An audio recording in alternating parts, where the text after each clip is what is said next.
Gudlavalleru engineering college జరుగుతున్న fake వ్యవహారంలా ఉందని AP PCC chief YS Sharmila అన్నారు. దాదాపు 300 వీడియోలు ఉన్నాయని విద్యార్థినులు ఆరోపిస్తున్నప్పటికీ ఒక్క వీడియో కూడా బయటకు వచ్చిన దాఖలాలు కనిపించడం లేదు. దీన్ని బట్టి ఈ వ్యవహారం అంతా ఫేక్ వ్యవహారంలా ఉన్నట్లు తాను భావిస్తున్నట్లు పిసిసి చీఫ్ వైఎస్ షర్మిల అభిప్రాయం వ్యక్తం చేశారు.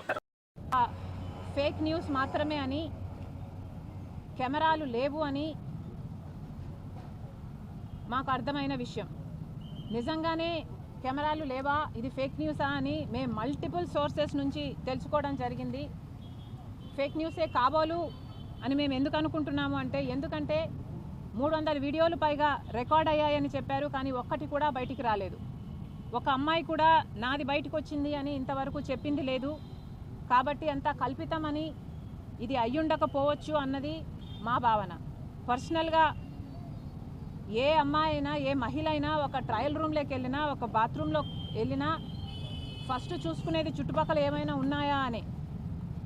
అలాంటిది ఒక కెమెరా ఉంటుందని, దాన్ని ఇంతమంది హాస్టల్లో ఉండి కూడా ఒక్కరు కూడా దాన్ని నోటీస్ చేస్తుండరు అని నేను అనుకోను.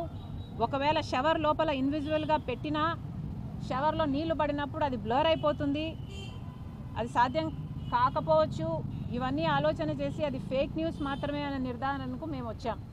ఒకవేళ అది కాదు, నిజమే అని మీలో ఎవరైనా ఎస్టాబ్లిష్ చేయగలిగితే చెప్పండి. Congress party is willing to fight to any lengths for the rights of these girls to do justice to them.